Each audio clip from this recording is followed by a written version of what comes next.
As Desobedientes têm o apoio da Toyota. Na Toyota, declaramos otimistas em relação ao amanhã, porque sabemos que já o estamos a construir. São projetos como um Toyota Uma Árvore, que já plantou mais de 200.000 árvores em florestas portuguesas, ou a iniciativa Um Toyota Uma Missão, que apoia instituições de solidariedade social que nos mantêm em movimento para chegarmos onde queremos, mais além. Conheça os projetos Toyota que estão a fazer mover o mundo em toyota.pt. E quem era ao certo esta mulher? Contra um tempo e um país que não a quis ouvir. As boas meninas podem ir para o céu, mas são as más que mudam a história. Chegara o grande momento pelo qual se batera desde a adolescência.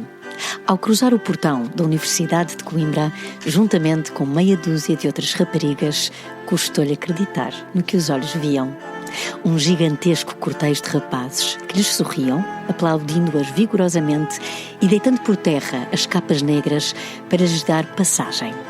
Regina Quintanilha engoliu em seco e desfilou sentindo as pernas tremer, mas tentando fazer crer que encarava aquele gesto solene e respeitoso com naturalidade. Deus me dê forças e capacidades para ser capaz de dobrar este cabo. O lugar de uma mulher é na revolução, mesmo quando ela tem de ser feita no tribunal. Está no ar o caso número 11 das Desobedientes da Rádio Observador, também disponível em podcast. Comigo, Margarida Villanova, com Maria João Lobo de Carvalho e com Alexandre Borges. Senhores doutores, para defender a lei por vezes é preciso afrontá-la. E quem me apresenta esta nossa 11ª desobediente, podemos dizer desta mulher inteligente, persistente, destemida, corajosa, brava? Maria João. O que podemos dizer é que ela se chama Regina da Glória Pinto de Magalhães Quintanilha. Nasceu em 1893, é a 11ª desobediente deste livro, As Revolucionárias, 12 mulheres portuguesas desobedientes, e temos muito para contar. Muito para contar. A primeira coisa que é a terceira de 3 filhas, portanto 3 raparigas, e sem preconceitos, ela assumiu durante toda a vida, não só nasce em Bragança, como num berço de ouro. E ela considera-se e sabe a que meio pertence, que é uma privilegiada, que vai ter toda a vida acesso a determinadas coisas e determinadas estudo e determinadas oportunidades que as outras não têm, e assume-o com o sentido de responsabilidade. Portanto, quanto mais privilégios tem, maior é a responsabilidade. Não é? Descendente do Fernão de Magalhães. Pronto, não é? E se fosse só isso, temos que ler aqui toda uma linha genealógica. Fernão de Magalhães e das casas de Adeganha de Saborosa pelo lado materno, e pelo lado paterno, não fica abaixo, Quintanilhas, enormes propriedades rurais do norte. O pai, membro do Partido Progressista e governador civil do distrito de Bragança. Tudo se passava bem no norte de Portugal. Quintanilha, acho que era até uma alcunha, não é? Que ela depois assume como nome próprio, como em nome dia de família. Várias famílias Quintanilha, dos Exato. quais... Mas fazia questão de assinar unicamente Regina Quintanilha. Pois, Sim, não... Sim, na altura deviam gozar e tal, mas depois aquilo foi assumido e ela assina sempre Regina Quintanilha. Exatamente. Pronto. Entre os quais ias citar o cientista, não era? Ia citar o cientista. Que é que O cientista, era pois isso? é da família também, não? Talvez não sei Estava-me a dizer lembrar alguém. agora. Não, ia dizer o seguinte: ia dizer que ela era, ao contrário das irmãs, mal pronta, desajeitada, sempre arrepiava o cabelo sempre aqui ao lado das orelhas em 2 totós, 2 bandós, como se chamava, e não totós. O cabelo muito crespo, assim, escurinha. Não gostava de se ver ao espelho, não se deslumbrava com a imagem, não se deslumbrava com os acessórios de beleza, achava tudo fútil. O que é que ela pretendia? Sendo invisível, tinha que puxar por outras luzes, não é? Às vezes as feias é o que acontece, não é? Como não se safam, têm que provar mais que as outras intelectualmente para verem a luz do dia. Pronto, e foi o que ela fez. Não estamos aqui a fazer um concurso de beleza, naturalmente, e a nossa Regina começou os estudos em casa, como era da época, nas famílias privilegiadas. A mãe começou por ser a professora dela das primeiras letras dos primeiros números. E tem uma mãe curiosa, porque Exatamente. é uma mãe com uma mente bastante aberta e ativa, e que prepara as filhas, como é que é? Prepara as filhas para o trabalho. Sim, ela, mais uma vez, ficando o tema da beleza, a beleza é um embuste, não é? Uma pessoa que nasce bonita às tantas, com a idade, não serve, não chega só, não é suficiente. Não me faças falar, é uma maldição. É Carregar uma isto. maldição. Tu, Alexandre, o Belo, Ter que provar sempre que sempre não. provar. Que também tenho ideias, que também consigo pensar. Exatamente, tenho tens coisas sempre a de provar. dizer. E ela não, percebes? A outra só tem ideias. Bem, então, a mãe, depois das primeiras letras, ela ingressa no Colégio das Franciscanas e é sempre a primeira a querer ir para a escola, é sempre a primeira a saltar da cama, é sempre a primeira a vestir o casaco. Imaginemos Bragança, o inverno, os muitos graus abaixo de zero por vezes, e de facto ela destaca-se imediatamente das outras, vai somando classificações ótimas e com um ouvido musical muito forte. Isso é muito importante na formação da personalidade dela e depois nas filhas, nos filhos. O ouvido musical dela e a tendência, quer dizer, isto também se treina desde pequeno, mas como o Alexandre ia a dizer, ela tem um bom mestre, já um bocadinho mais velha, mas tem um bom mestre de música. O Viana da Mota, não é? O grande pianista e compositor e mestre português, que estudou muitos anos e viveu muitos anos na Alemanha, onde entre outros foi aluno do Liszt, Franz Liszt, foi um dos últimos alunos do grande compositor húngaro, não é? Deu 1000 concertos em todo o mundo, o rapaz Exatamente. Viana da Mota. Para reis, imperadores, na Europa, na América do Sul, nos Estados Unidos.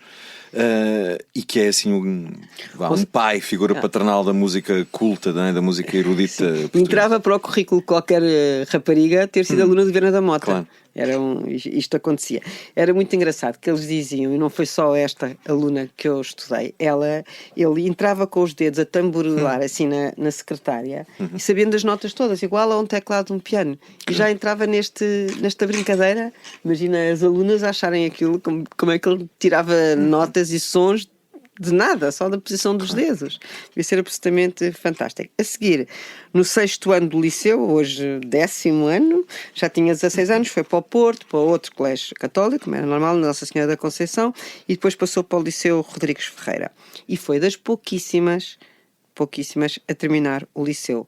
O que ela gostava a engolir, não é? Como é que as mulheres não querem continuar os estudos, ficam-se por aqui e não exigem de si, delas próprias mais do que apenas... A curiosidade de estudar, de ir mais além. Sim.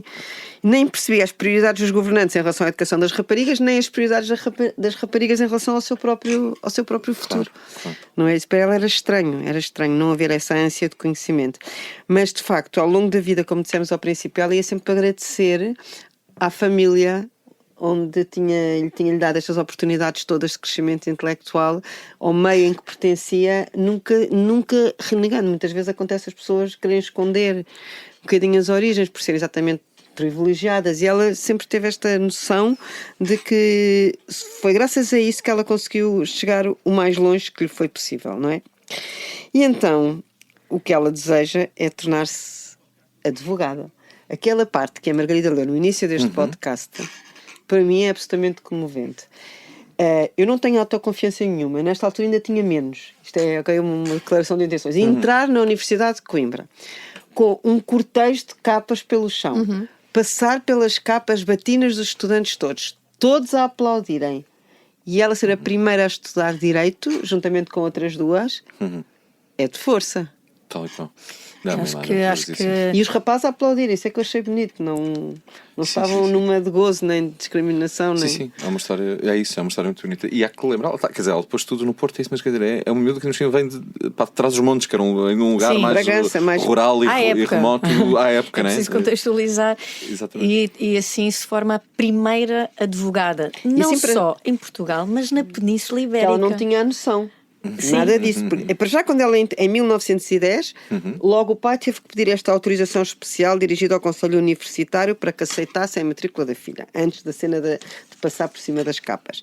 Ela é aceita, mas com um voto contra.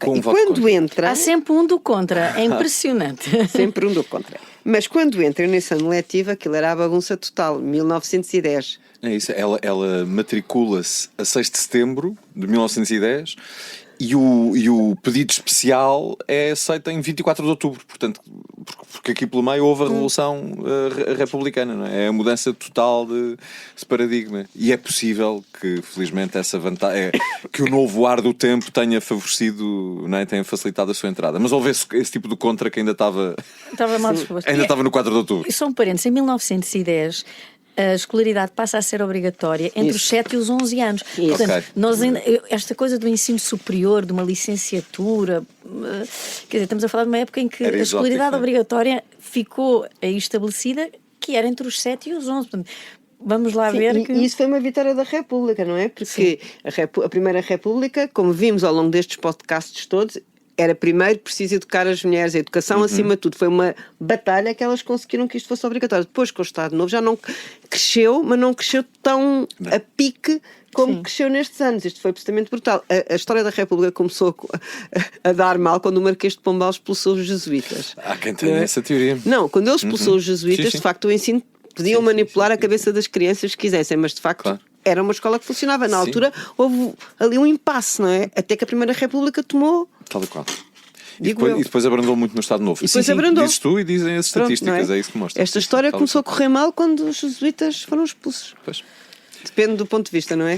Não, é verdade, eu concordo contigo. Eu nunca tinha pensado nisso até ao livro As Causas da Decadência As Causas do Atraso Português, não é? Sim. Que explora muito isso, de facto, como um dos grandes males da nação. Isto é, havia menos pessoas na agricultura no século XVI do que no século XIX. E isso é demonstrativo de como... Onde é que eles estavam os outros? Exatamente, é isso mesmo, de como a economia retrocedeu. E quem é que era colega de carteira Gente, é só estrelas. da nossa Alexandre é amigo desobediente? deles Houve todos. só estrelas. Então, pois que havia um António de Oliveira Salazar, havia um Cardeal Manuel Serjeira,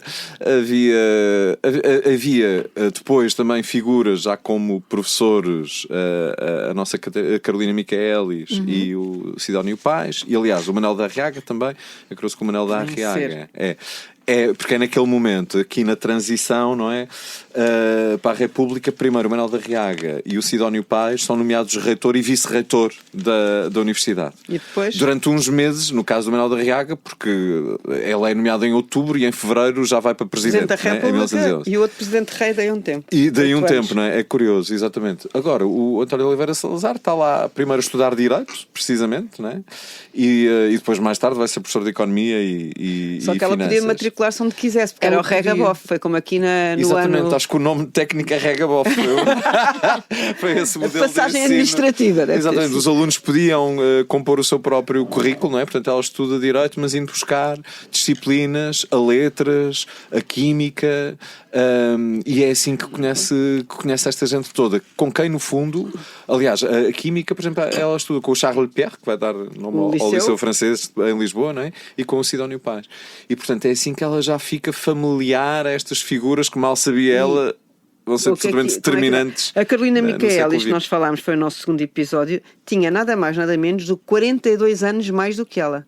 Ok? Pois, vamos E situar aqui na história para que já... situar que foi a já segunda, passou. nossa segunda desobediente e agora estamos na nossa penúltima desobediente. Verdade. E continua a haver uma ligação. Portanto, isto continuavam a ser as mesmas a escreverem para as Isto mesmas. é uma coisa bem pensada. E ela está sempre a elogiá-la, sobretudo quando foi a guerra. Eu acho que quando foi a guerra é a posição da Carolina com a história de ser alemã em Portugal e tudo isto. Escreveu muitas cartas de apoio, porque a Carolina foi professora dela, seguramente, que ela esteve em... Sim, nas cadeiras que ela frequentou em letras. Pronto, e vamos vendo que há, e com o Adelaide Cabet também tem uma ligação, porque também passou pela Universidade de Coimbra, então há sempre aqui uns cruzamentos interessantes, embora muitas vezes com ideologias diferentes e com lutas diferentes, mas de facto há um cruzamento e esta, sendo uma das mais novas, acaba por ter referências nas que nós já fomos falando ao longo dos tempos. Pronto, em 1913, então, é a primeira senhora licenciada em Direito no país e com classificações excepcionais. Não nos podemos esquecer que as mulheres eram iguais na altura, ou consideradas por muitos como menores não emancipados. Era igual a mulheres, igual a menores não emancipados. Termina o curso com 20 anos, mas qualquer coisa no Código Civil havia... Sim, muito grave, que não previa que as mulheres pudessem obter diplomas que lhes permitissem exercer como advogadas. Estudar era uma coisa, outra coisa era ir à barra. Portanto, não podiam exercer ainda que formadas. Tivessem informação para isso. Exato, ou seja, Pois, podem mesmo ter... barra, não. E neste caso em particular, é curioso como elas não podem nem exercer como advogadas, nem serem testemunhas de um caso.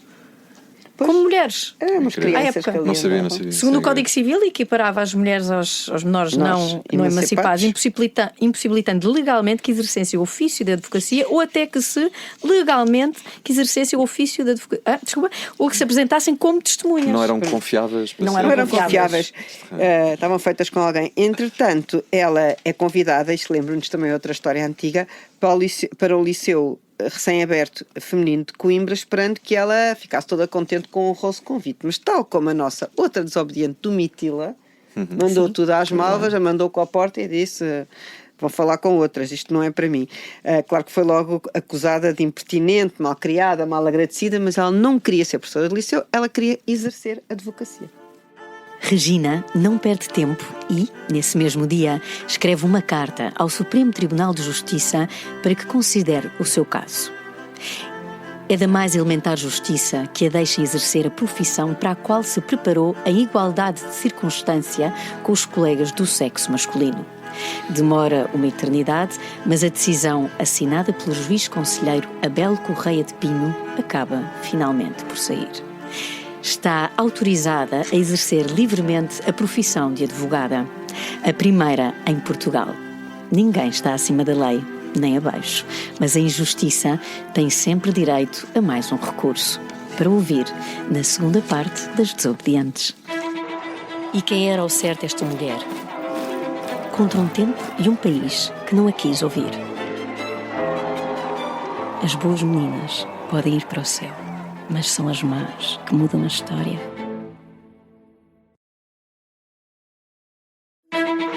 E quem era ao certo esta mulher? Contra um tempo e um país que não a quis ouvir. As boas meninas podem ir para o céu, mas são as más que mudam a história. Estamos de volta para a segunda parte das Desobedientes, processo número 11/2026.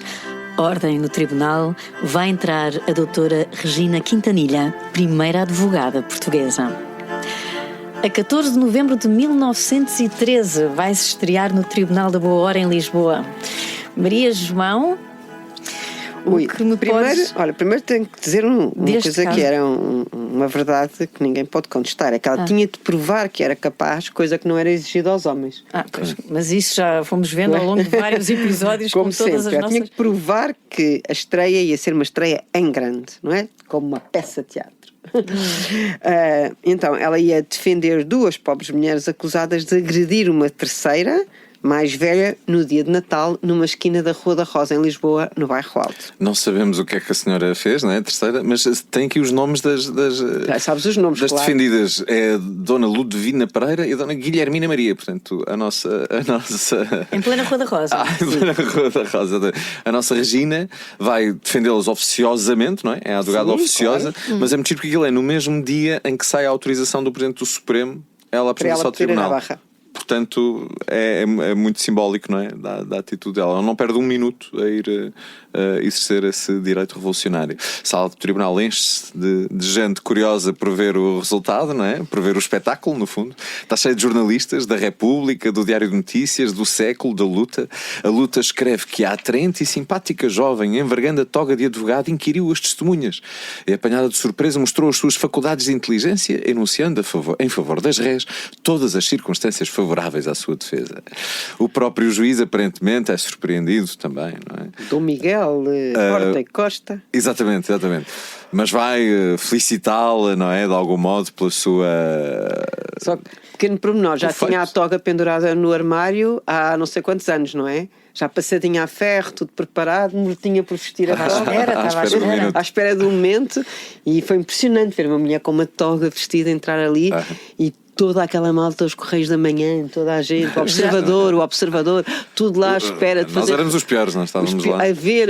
Mas estavam lá todos. Estavam lá todos. A República, o Diário de Notícias, a Ilustração Portuguesa, o Ocidente, o Século. Isto lembra-vos algum episódio já aqui falado? O voto. O voto da Beatriz Ângelo. Da Beatriz Ângelo, exatamente. Foi exatamente, é muito parecido. Tantos paralelos que já estamos aqui a fazer ao fim de quase 12 episódios, não é? Porque de facto repetem-se, não é? Mas já o seu adversário não foi tão delicado quanto o juiz. O que é que ele diz? A senhora doutora é um rebento da burguesia vaidosa. Rebento da burguesia vaidosa. É muito Mas esta bom. malta tinha jeito com as palavras, há que dizer. Os bons, os os maus. insultos eram bonitos. Os insultos eram elegantes. E os piropos também. Ai, atenção a comprar troca, Maria João, fala disso. Não, mas é assim, agora já não se pode dizer piropos, as mulheres já não ouvem piropos, mas pronto, olha, temos pena, nesta altura ouviam. Bom, neste caso foi um insulto mesmo, mas o que é que acontece? Ela acaba por perder a causa, não é? E elas foram condenadas a pagar uma multa de 10 centavos durante 5 dias. Exatamente, 5 dias seguidos. Mas segundo consta, foi uma... Perdeu o caso, mas foi bem defendido, porque não...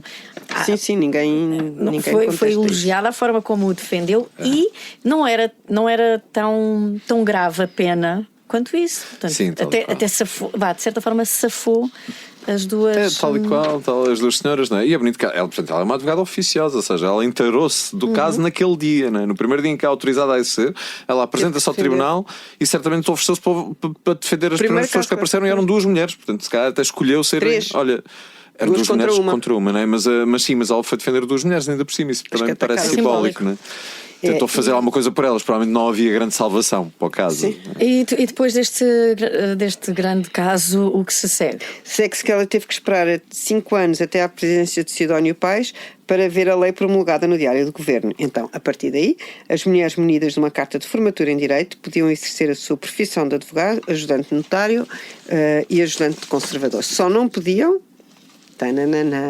exercer cargos de chefia, não podiam ser chefes de nada. Tal e qual, mas já viste como é mais um paralelo com a questão do voto, porque a Carolina também vota e logo a seguir retrocedem, não é? Fica anos e anos sem poder votar. E aqui ela tem esta audácia, consegue aquela autorização especial, mas logo a seguir fecham-se as portas outra vez. 5 anos lá está até vir o Sidónio, seu antigo professor de faculdade. O que tem graça, agora fazendo aqui um paralelo com o presente, é que a Regina mandou gravar a data num medalhão de ouro que traz sempre consigo. E a data era 1918. Isto lembra-me a Isabel Moreira. É verdade, tens razão. Que gravou a data da aprovação do casamento homossexual, 2010, lutando sempre pela igualdade de género com mulher característico, mas nem tatuagem, não foi um medalhão. Mas a Regina... Quem sabe, ela sabia deste caso. A Regina pensou ali, confessou aos mais próximos que se pudesse teria inscrito a ferro e fogo na própria... Sim, lá está. Se já houvesse uma bad bones ali ao pé, ela tinha... Não, 100 anos depois a Isabel Moreira vai fazer isto, tem graça, estes paralelos. Bom, e aí ela conhece o amor da sua vida. Eu acho que não foi bem um amor. Achas que não? Acho que não. Aqui uma pequena intriga caseira para os nossos ouvintes. Acho que foi interesse. Casou por interesse. Portanto, este subtítulo que pusemos no guião, sim, senhor ouvinte, porque este programa tem um guião. A justiça segue o amor também, achas que não? Acho que não. Pronto. Acho que não foi por amor. Estão chocados? Acho que foi um entendimento. Ok, aquilo pelo menos parece ter funcionado. Ser uma paixão arrematada. Sim, louca. Eles percebem muito mais de amor do que eu. Mas havia um entendimento intelectual para 2 pessoas que entendem tanto de. E uma admiração mútua. Sim, de respeito, admiração. E às vezes um casamento. É feito disso. Aqui está, se calhar. Para quê? Foi por isso que aquilo correu bem. Bom, o rapazinho. Com sentimentos e quê? Para quê? Mas o rapazinho tinha um belo nome. Vicente Ribeiro Leite de Sousa e Vasconcelos. O rapazinho tinha mais 20 anos O rapazinho mais 20 anos do que ela era um distinto cavalheiro com um porte digno, um pedaço de homem. No entanto, às vezes não é suficiente, como nós sabemos, para ela, pelo menos. E o juiz, ela a advogada. Conheceram-se nos bastidores dos tribunais, a Margarida saberá falar muito melhor disso. Quer dizer, a justiça, a advocacia, as leis, os juízes, os procuradores, as advogadas perseguem-me nos últimos personagens que tenho interpretado nos últimos anos, mas de facto nunca me cruzei assim, nunca privei assim com um advogado no corredor. Nos bastidores? No bastidor, não. Casaram em Bragança e foi tão engraçado que esta pesquisa que eu tenho é uma testemunha ocular que a conheceu, que dizem que é engraçado, que dizem que ela acabava às vezes por ser multada. Houve uma vez que foi uma multa, que o marido lhe passou uma multa por uma questão alfandegária, como competia ao marido, e ela acatou de ter que pagar a multa posta pelo marido, o que tem graça. Portanto, ela sabia como é que a lei funcionava e pagou sem pestanejar, não é? E, entretanto, ele ocupa N cargos. muitos cargos mesmo. Joaquim, juiz conselheiro do Supremo Tribunal de Justiça, ela acaba por ser funções de procuradora judicial e conservadora do registro predial, e mais, que os cargos multiplicam-se. O que tem graça é que há uma deslocação geográfica sempre, porque se ela é colocado em Mação, vão para Mação, à Albergaria Velha, vão para a Albergaria Velha, e portanto estão sempre a deslocar-se enquanto casal, cada um nos seus cargos. Portanto, ela aí faz uma teia conhecimentos no país inteiro. Sim, de salientar que foi a primeira conservadora do registro civil, a primeira conservadora do registro predial. Ela foi primeira notária em Lisboa. Primeira notária em Lisboa. Foi acumulando, ou segunda, não, segunda, foi acumulando. Foi desbravando caminho para que outras mulheres se seguissem. Sim, e era uma questão de conveniência. O marido era colocado como juiz e ela ia com ele, e portanto era preciso estes cargos aos quais ela tinha habilitações para os cumprir. Então tem 2 filhos, a Regininha e o Vicente Fernando, e tem graça que ela vai socorrer de Adelaide Cabete, que conhecera provavelmente em Coimbra, porque ela não sabia ser mãe, e a Adelaide Cabete ter-lhe dito, que eu acho uma frase linda: quando nasce um bebê, nasce uma mãe. Não se preocupar, porque é a ordem natural das coisas. Nós não sabemos ser mãe antes de sermos mães, não é? Não sei se isso aconteceu contigo, mas para mim... Até hoje ainda estou a aprender. Mas é uma coisa, uma licenciatura. A licenciatura aparece-te no dia em que o bebê nasceu. Ficas logo licenciada ali. E era esse instinto, quando nasce esta criança, que a Adelaide Cabete quis passar à Regina, para ela não se preocupar, porque realmente a vida dela era de loucos, não só andando de terra em terra, como todas estas frentes de batalha que tinha pela frente. E o que ela aprendeu desde logo, acho eu que isto é notável, é a juntar o doméstico e o público sem perder nenhum deles. Claro que tinha, não podemos deixar de dizer, ao contrário de muitas outras que falámos, aquilo tinha posses para isso. Claro. Não é? Não havia nenhum problema, havia... amas e empregadas. Tudo que fosse para ajudar. Pois. Mas de facto era uma mãe presente, e como vamos ver na formação e no desenvolvimento dos 2 filhos, que ela foi sempre muito presente, sobretudo na parte musical, académica da filha mais velha. A par e passo do trabalho dela como conservadora do registro predial, civil, por aí afora, ganha uma voz inicialmente junto do Conselho Nacional das Mulheres Portuguesas. Aí entra noutra frente de batalha. Sim, claro. entra aqui pelos direitos das mulheres, não sendo ela uma ativista. Exato. É aqui que a história dela, aí talvez o primeiro momento em que encontra. Exato, sim, ela não é toda uma feminista, não está nos movimentos feministas, não está nessa primeira linha, mas aqui nos anos 20 aproxima-se realmente dessas instituições das nossas protagonistas anteriores, não é? Do Conselho Nacional das Mulheres Portuguesas. Discurso no primeiro Congresso Feminista de Educação em Lisboa, mas são coisas pontuais. Ela foi lá Presidente da Assembleia Geral, teve lá assim uns cargos, mas não há muito tempo, é verdade. O que ela dizia que tem graça é que cansava-se da conversa sempre frequente que fazia do homem sempre aquele que age e da mulher sempre aquela que ama. Ora, em casa dela não era bem assim que se passava, não é? Os 2 agiam, os 2 amavam, dizemos nós. Em relação à questão da prostituição, Alexandre, queres aqui dar uma chega, porque sabes bastante bem explicar este assunto. Não, sim, aparentemente, não é? A Regina terá estado na luta do lado da regulamentação da prostituição, isto é, de ser uma profissão protegida, com aquilo que nós chamamos hoje os profissionais do sexo a terem uma matrícula, terem um registro, não é? Chamavam-se as toleradas, era o termo utilizado. E isso permitia-lhes, entre outras coisas, portanto, terem outras condições de higiene e segurança, não é? Que sem a regulamentação não teriam. Mas a verdade é que a maior parte dos movimentos feministas está do lado oposto, digamos, está do lado abolicionista, não é? Então tu vais andando, tens aqui no início do século havia 1217 toleradas em Lisboa, fora as menores de 16 anos. Regulamentadas. Exatamente. Estes números foram crescendo, começaram a ser, depois destas pressões, destes movimentos, começaram a ser mais fiscalizadas pela polícia, e sobretudo a preocupação era com a saúde pública.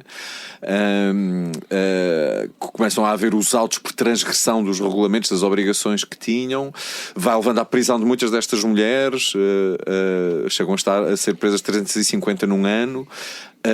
E depois isto vai dar é engraçado que a Adelaide Cabete, a amiga Adelaide Cabete, dirige um movimento que leva, por exemplo, ao recrutamento, à abertura da polícia. É engraçado, a polícia. Então ela fala da polícia feminina. São as primeiras forças de segurança a admitir mulheres entre os seus. Na Adelaide Cabete, a preocupação dela era a saúde, a higiene, a puericultura. Exatamente. Isso, não é? Essa guerra. Exatamente, era mais do que uma questão. Era mais a regra da lei, não é? Isso, não é? Para a Adelaide Cabete era mais essa questão, mais do que uma coisa, mais do que uma questão moralista, não é? Quer dizer, os movimentos feministas, porque é que queriam a abolição da prostituição? Porque viam aí um eternizar de uma superioridade dos homens e de um uso das mulheres, não é? Sexual das mulheres. Mas de qualquer modo, há essa questão de quando são ilegalizadas, torna muito mais difícil protegê-las e regulá-las. Portanto, apesar desta luta, a verdade é que depois em 54 vai ser proibida a prostituição nos territórios ultramarinos, e depois em 1963, enfim, uns aninhos depois da morte da nossa Regina, vai ser proibida em Portugal. É curioso, só para deixar essa nota, portanto foi permitido durante muitos anos e depois é proibido em 63, que em 1974 também se esperava muito, no 25 de Abril, já não é a primeira vez que temos este tema, em que se espera, aí era a descriminalização da homossexualidade, também se esperava a descriminalização da prostituição, mas ela também só vai acontecer em 1982, só na revisão constitucional de 82, que de facto é uma coisa muito visionária, muito liberal, é que há a descriminalização da prostituição, portanto, que dura até hoje, não é? Ou seja, a prostituição não é legal, mas não é criminalizada. O ato do proxenetismo é que é criminalizado, não é? Sim. É interessante. Regressando aqui à nossa Regina e à nossa Regininha, a filha da nossa Regina Quintanilha, a filha desta nossa desobediente também há de desobedecer às tantas na vida dela mesmo. E ter algumas questões com a PIDE. Eu por acaso acho este episódio delicioso, engraçado. E sim, é contado também de viva voz, mais uma vez. O que era engraçado é que ela queria que a filha estudasse medicina. Medicina era, não é, um figurão, ser uma filha médica, uma mulher, não é, na altura, como havia tão poucas. E então traziam os esqueletos para casa, ela e a amiga Joana. Não sei como é que elas traziam esqueletos, ossadas, ou o que é que elas traziam. Punham na mesa da casa de jantar, comiam os chocolates à volta, e eu analisando o esqueleto e os ossos. Mala de anatomia em casa. Mala de anatomia em casa. Tudo se passava nesta casa, que já vamos ver como é que casa que era esta. E entretanto, a par com este curso de medicina, que era tirado pela filha, pelas amigas no campo de Santana, a Regina era uma fera a mandá-las para os concertos, para a ópera, para o Coliseu, para São Carlos. Isso é que era importante, e ela abria portas por todo lado. Era uma autêntica facilitadora de negócios, mexia-se em todas as direções, era hiper desembaraçada, conhecia todos os meandros para conseguir arranjar bilhetes, arranjar o passaporte, arranjar um visto, tudo o que fosse possível. Vinham falar com a Regina Quintanilha e ela conseguia arranjar uma maneira. Até que um dia a PIDE bate à porta, porque a menina Regininha andava a desobedecer e andava com um tipo contra o regime, arranjava-lhe casas em nome dela, Regininha, que era um salvo-conduto para nada se passar. E entretanto aquilo foi tudo apanhado. A PIDE chega à casa para levar a menina supostamente estava em casa da amiga, a mãe foi a correr para o aeroporto arranjar um voo para ela ir para a Itália, enquanto a PIDE os agentes foram almoçar. Quando voltaram, já ela estava no avião a caminho de Itália, onde viveu durante muitos anos. Foi pianista e diretora do Centro de Cultura Musical de Sim, Nápoles. foi muito importante a formação musical dela, que já vinha da história do Viana da Mota. Agora, muito fundamental para a nossa desobediente de hoje foi o Brasil. Isto foi mesmo a pedra de viragem, porque ela integrava uma comitiva diplomática que ia contribuir no fundo para as reformas da lei brasileira, o que se aplicava, e ali ficou, abriu o escritório no Rio de Janeiro, outro em Nova Iorque, fartou-se de fazer negócios, fartou-se de arranjar clientes, e uma das coisas que ela fez muitíssimo importante foi ajudar a irmã Júlia, que vivia no Brasil, farmacêutica e casada com o ricaço do Visconde de Santa Maria. Ele tinha um filho, o Fernando foi sempre muito próximo deles todos. E então a Júlia, ao conseguir ter acesso à herança que lhe era devida, oferece à irmã uma série de terrenos, hortas e edifícios, como por exemplo metade da Rua Castilho aqui em Lisboa, que nós conhecemos, que faz esquina com a Rua Brancamp. Todo aquele quarteirão era, portanto, a casa onde se passavam as aulas de anatomia que contámos há bocado. Era na casa da Rua Castilho. Sabes qual era? Porque esse cruzamento é famoso. Sei, é mesmo na esquina. É o da Enron? É mesmo na esquina onde era a antiga loja das meias. Sei perfeitamente. No edifício Castilho. Aqui, o edifício Castilho. Era mesmo aqui. Bom, quando ela regressa a Portugal, tem N negócios imobiliários em mão, trabalha no registro predial, trabalha no notariado, faz investimentos enormes e é claro que também ajuda a resolver estes problemas todos que nós temos, burocráticos, profissionais, sociais, tudo isto. E a Rua Castilho era um centro de receber pessoas, de receber pessoas influentes. E o que tinha graça é que ela era muito mal amanhada, não se arranjava, andava de saiote, o saiote todo velho, andava de pantufas, quando ia para o carro, para o automóvel com o seu chofer, ia de pantufas, esquecia-se de tirar as pantufas, as filhas ralhavam que ela não podia ir assim, que tinha que arranjar o cabelo, estava-se marimbando como sempre esteve para o físico. A nossa desobediente deixa a advocacia em 1957, já com 63 anos de idade. Foi intitulada homenageada, sim, e intitulada como O Sol da Advocacia, acho que diz bastante sobre ela, e vai morrer, parece agora, vai ali ver um caso, vai ali resolver um problema. Não morrem nunca estas mulheres.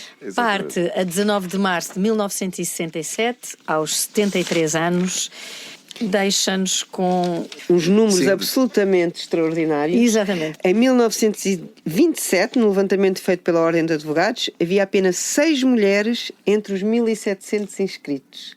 E agora, Margarida? Em 2025, 38.581 advogados, das quais 55% são mulheres. Tal e qual. Os números dos juízes, os últimos que são de 2022, dizem também que 61% dos juízes são mulheres em Portugal. E já agora, já houve 3 bastonárias da Ordem dos Advogados, mulheres, quase todas nos últimos anos. Portanto, o que diria Regina Quintanilha destes números? Exatamente. As portas que ela abriu, de facto, felizmente, nunca mais se fecharam. Nunca pretendeu criar nos próximos grandes expectativas a seu respeito. Considerava-se absolutamente vulgar. Uma mulher cujo destino, ou hereditariedade, havia dotado de uma virtude, a força de vontade. Mas quando soube que Maria Lamas, a ativista com quem concordava em discordar, fora presa, lamentou já não exercer a advocacia. Pela liberdade física ou de pensamento de uma mulher, nunca virava costas. Argumentos e truques eficazes para iludir a PIDE ninguém tinha tantos como ela, mas seriam suficientes para a tirar de Caxias? Ou será que Maria Lamas pretendia continuar a desobedecer? Não perca o último episódio destas 12 meninas más que mudaram a história. Se gostou deste episódio das Desobedientes, pode seguir-nos nas plataformas de podcast, no YouTube e no site do Observador. O podcast As Desobedientes tem o alto patrocínio da Toyota. Se gostou deste episódio das Desobedientes, pode seguir-nos nas plataformas de podcast, no YouTube e no site do Observador. O podcast As Desobedientes tem o alto patrocínio da Toyota. E quem era ao certo esta mulher? Contra um tempo e um país que não a quis ouvir. As boas meninas podem ir para o céu, mas são as más que mudam a história. As Desobedientes têm o apoio da Toyota.